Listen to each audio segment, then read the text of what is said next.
Mesdames, Messieurs, amis téléspectateurs, bonjour. Aujourd'hui, je viens rendre hommage à un ami qui est décédé, je dirais un grand ami, pas seulement pour moi, mais pour la Guadeloupe, Télème Gédéon. Télème Gédéon, j'ai fait sa connaissance à la Jeune Chambre économique. Ça remonte dans les années 70, 65, 70, par là. J'étais transitaire, je m'occupais notamment d'un gros client, la société Josse de Verteuil, qui importait les produits pétroliers. Et le directeur commercial de Josse de Verteuil, c'était M. Georges Chekboudou. Chekboudou était à l'époque le président de la Jeune Chambre économique. Pour devenir membre de la Jeune Chambre économique, il fallait être parrainé.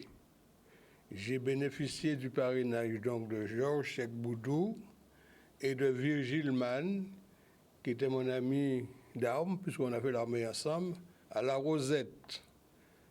Et ainsi, je suis arrivé membre de la Jeune Chambre économique, et c'est là que j'ai découvert M. Télème Gédéon, qui était le vice-président de Georges Chekboudou à l'époque.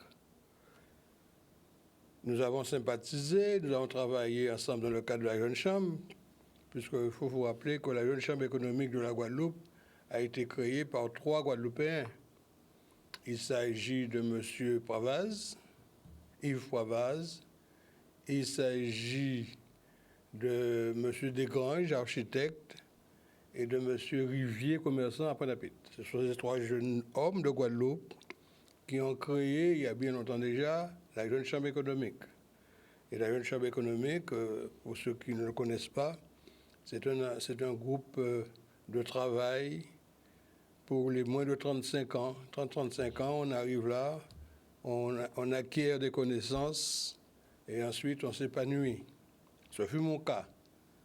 J'étais à l'époque, comme je vous dis, responsable d'un organisme de transit et je me suis retrouvé à la Jeune Chambre économique.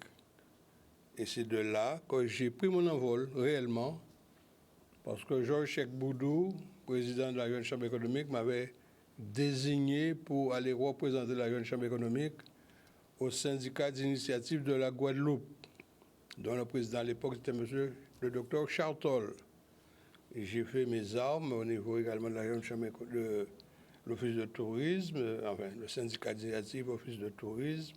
Et là aussi, ça m'a permis d'étendre mes connaissances au niveau national et international.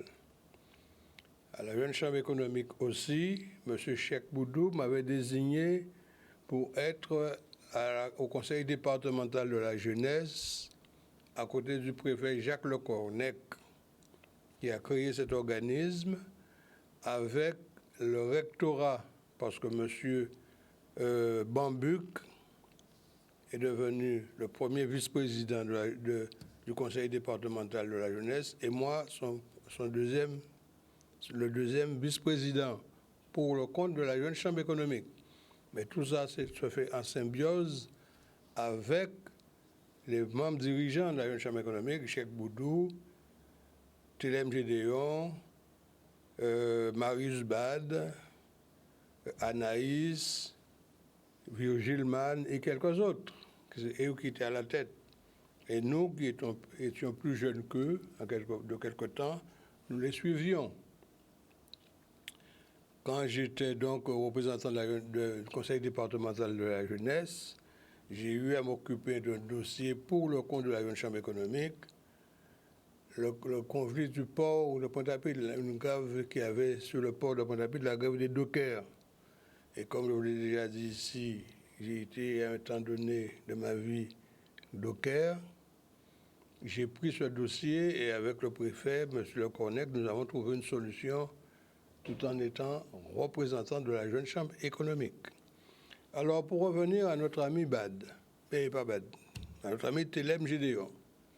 Je parle de Bad parce que Bad, c'était une personnalité importante de la Guadeloupe. Marius Bad a été ingénieur nucléaire, directeur général de EDF Guadeloupe, et aussi qui est devenu par la suite, pendant un temps, président de la Jeune Chambre économique. Donc, Télème Gédéon a pris les choses en main et comme il était au niveau de l'agriculture, la chambre la caisse régionale du Crédit Agricole, il a complètement transformé cette caisse. Avant lui, il y avait M. Laboissière qui a fait comme il a pu, mais quand Télème Gédéon est arrivé, il a révolutionné purement et simplement la gestion du Crédit Agricole. Et c'est ainsi que, à l'occasion d'un congrès des commissionnaires en douane à Bordeaux, j'ai découvert, quand on nous a servi à table, le melon au Porto. Et j'ai discuté avec mes deux voisins de table, je leur ai demandé d'où venait ce melon, quoi. Ils m'ont dit, ah oui, ça vient du Mexique et également du Sénégal. Et je leur ai dit, mais nous avons du melon en Guadeloupe. Ils se sont montrés très étonnés. Ils m'ont dit, mais ça n'existe pas en Guadeloupe. Il n'y a pas de melon en Guadeloupe. J'ai dit, oui, nous avons du melon. Et en revenant du congrès, je suis allé à la place de Montréal. J'ai récupéré tous les melons que j'ai trouvés sur le marché. Et j'ai fait un envoi par avion des melons que j'avais. C'était arrivé en France et ils ont constaté effectivement qu'il y avait du melon. Et ils ont constaté aussi que c'était du melon qui était dégénéré. Pourquoi dégénéré? Parce que ce sont des plants qui étaient arrivés il y a fort longtemps en Guadeloupe et qui se reproduisaient entre eux. Et ça donnait un melon comme la France, mais sans goût. Et on appelait ça à l'époque melon jaune. Et ainsi, j'ai dit qu'on peut planter ça en Guadeloupe. J'ai vu notre amie Anaïs, qui était à la Jeune Chambre économique également, comme je vous ai dit, qui était ingénieur agronome à l'INRA. Je lui ai exposé la situation, il m'a dit, on peut tenter. J'ai dit, bon, on va tenter. J'ai demandé à ce qu'on m'envoie les graines de France, des nouvelles graines. J'ai sélectionné quelques agriculteurs de Saint-François, dont mon ami Léonard Fréchou et un certain M. Kirchner, qui ont accepté de faire des essais. Et les essais se sont révélés concluants. Et c'est ainsi que nous avons obtenu du melon de Guadeloupe. Mais pour faire le développement du melon de Guadeloupe, il fallait avoir de l'argent. Et c'est là où Télème Gédéon est intervenu. Et il m'a dit qu'il est prêt à nous soutenir. Donc j'ai constitué une société qui s'appelait la Société de production et de commercialisation, dont le capital était partagé en deux parties, 50% pour les métropolitains, 50% pour nous en Guadeloupe. Et parmi mes deux partenaires de Guadeloupe, il y avait le docteur, il y a Saint-François, là, comme ils appellent, Guy Monduc, et également M. Sidan Barom, qui était le directeur commercial et même président de Petreluzzi Travel Agency. Et ainsi, on a monté cette société et il fallait avoir des terres. J'ai demandé d'avoir des terres en préfecture. On m'a dit, qu'est-ce que je raconte? Si j'ai besoin de terres pour planter de la canne, ils vont trouver, mais pour planter du melon, c'est même pas la peine d'y penser. J'avais un ami au ministère de l'Outre-mer à l'époque et je lui ai exposé la situation. Il m'a dit, bon, écoute, je vais voir ce que je peux faire pour toi.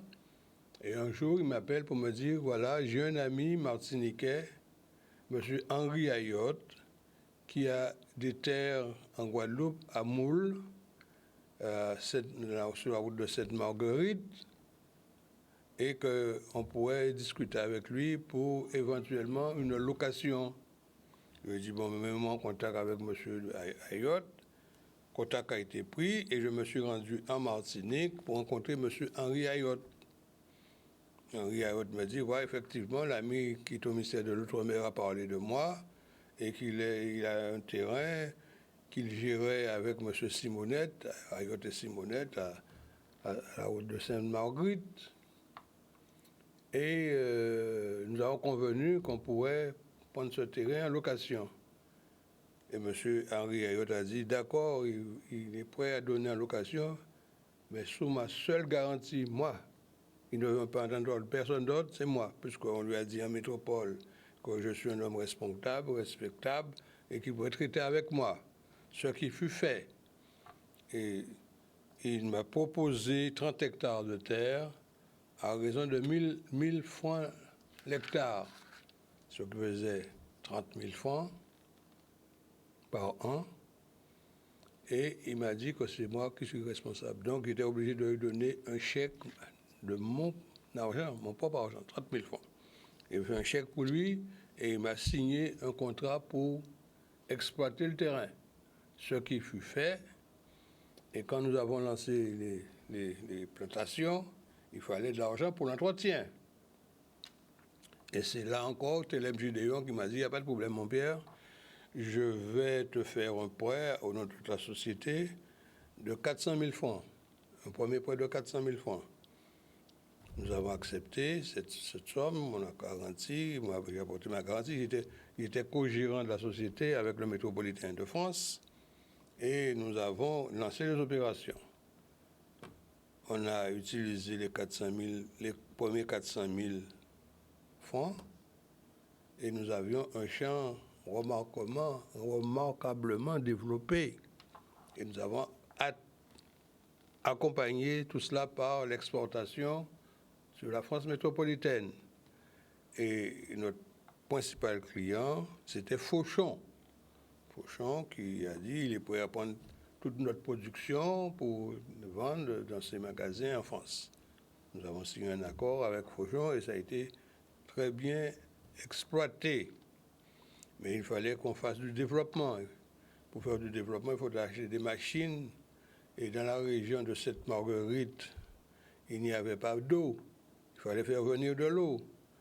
Nos différentes démarches, notamment avec M. Jacques Chirac, qui était à l'époque Premier ministre, a exigé du maire du Moule, M. Girard, pas Rosan Girard, le frère de Rosan Girard, qui était pharmacien, et ils se sont mis d'accord pour faire des travaux pour amener de l'eau agricole dans cette région. Et j'ai un fax de M.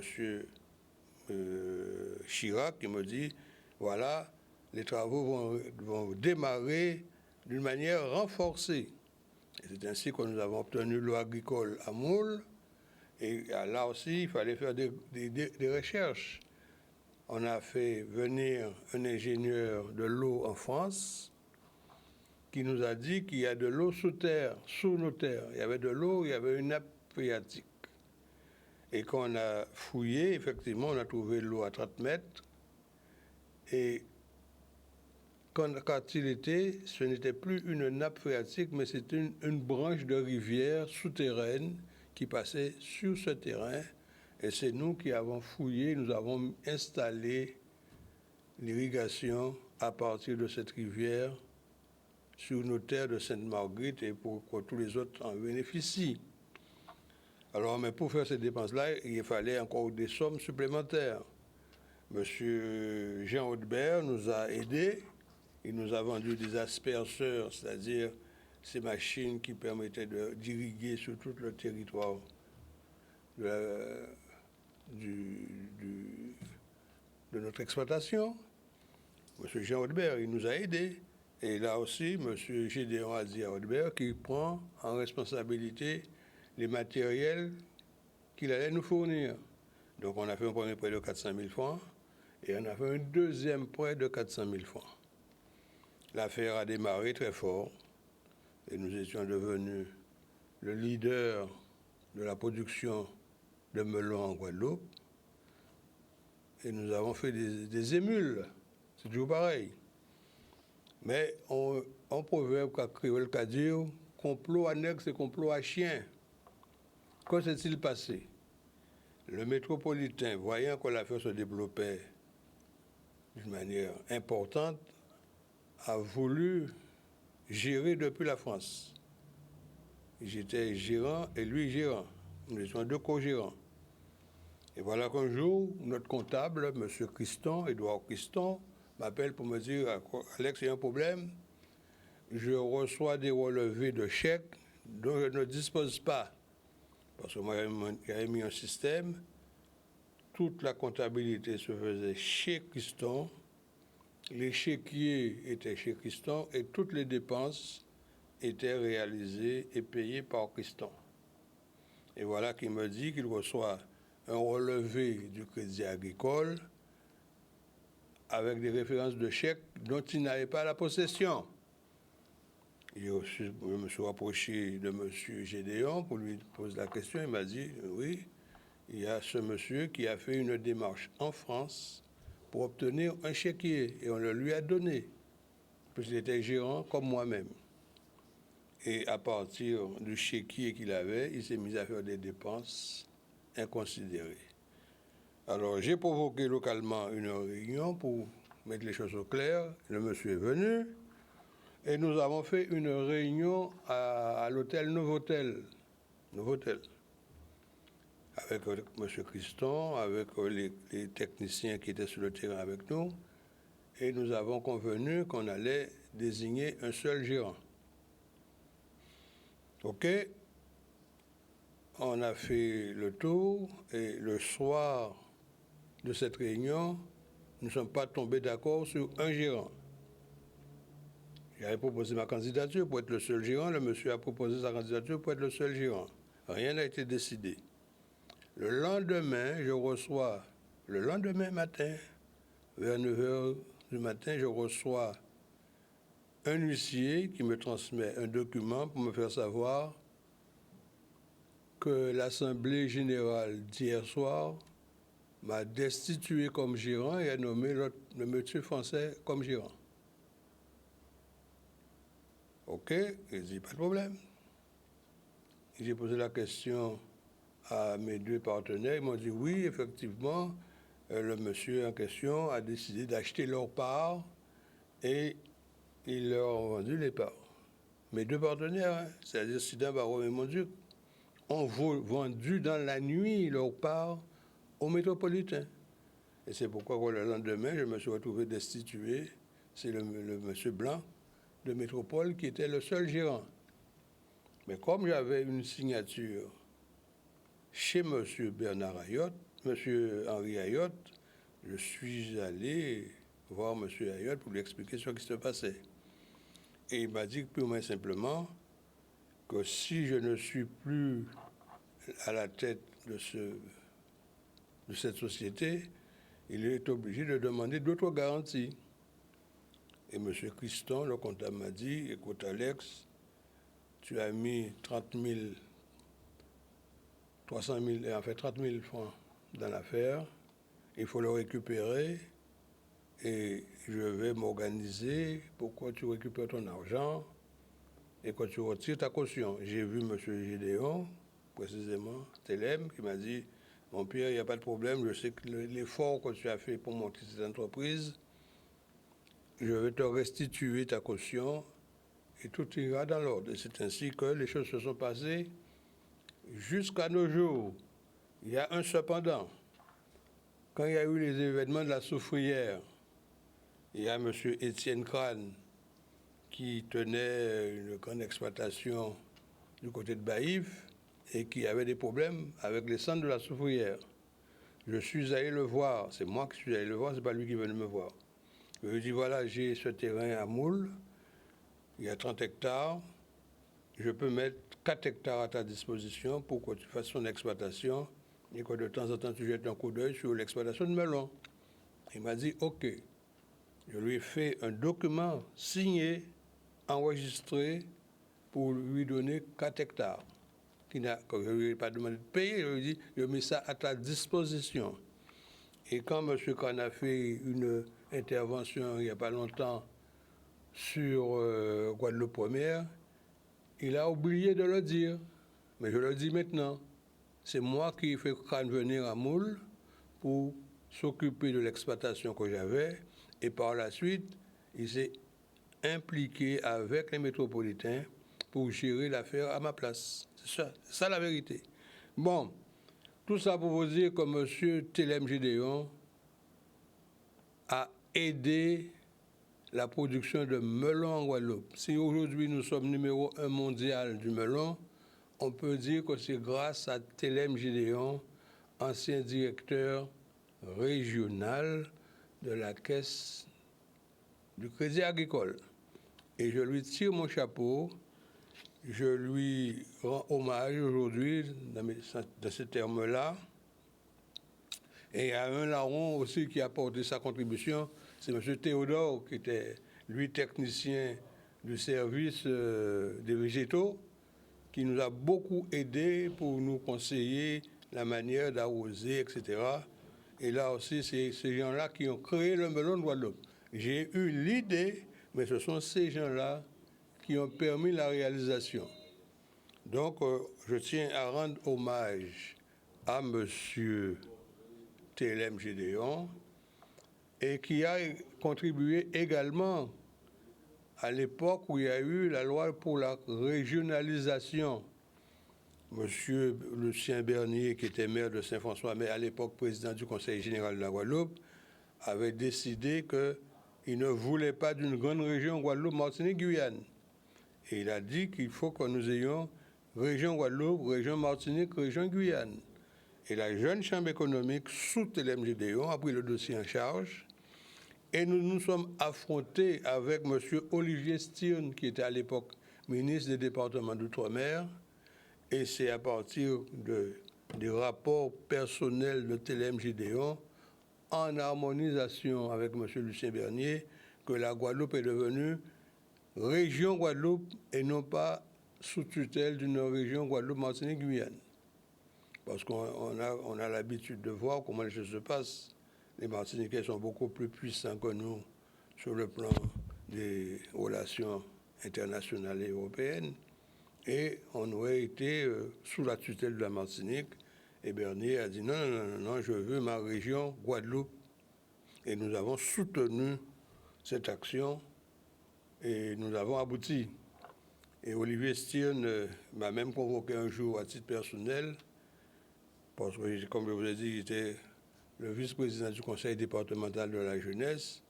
Il m'a demandé purement et simplement est-ce que je ne veux pas venir travailler avec lui. Je lui ai dit pour le moment, je ne fais pas de politique. Ma seule politique, c'est l'économie. Et s'il faut faire de la politique, je verrai ça après. Et c'est ainsi que je ne me suis jamais engagé politiquement, ni conseil municipal, ni conseil général, ni conseil régional. Je suis toujours resté un libre penseur et je dis les choses telles que je le pense. Voilà ce que je voulais vous dire aujourd'hui, mesdames et messieurs.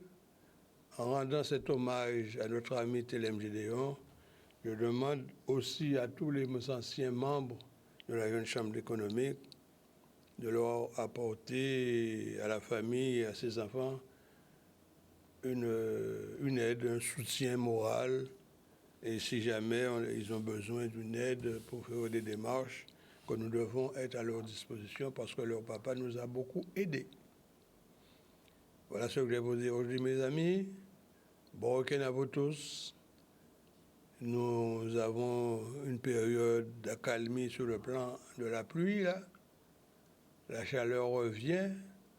Vous avez le droit aussi d'aller passer vos week-ends en bordure de mer et de rivière. Mais méfiez-vous de la rivière parce qu'à n'importe quel moment, ça peut monter. Et il faut faire toujours attention. Bon week-end à vous tous et à samedi prochain dans le cadre du Forum libéral.